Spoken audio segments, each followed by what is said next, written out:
Kau nampak benda ni? Jom sini aku terangkan.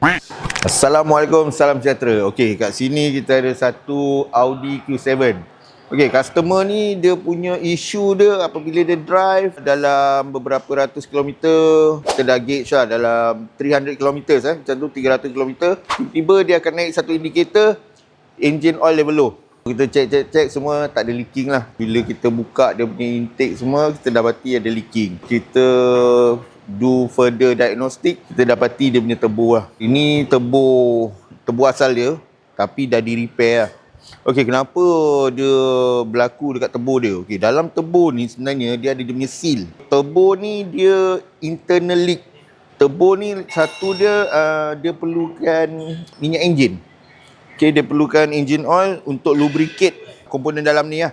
Ya, komponen-komponen dalaman dia perlukan satu lubrication lah, dan dia dapat lubrication tu daripada engine oil.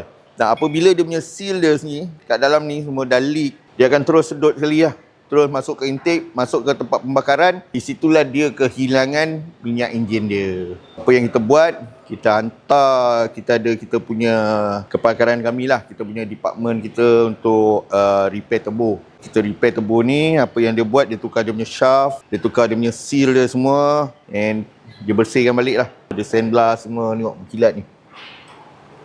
Dia daripada berminyak semua dia bersih lah. Lepas ni kita akan pasang balik.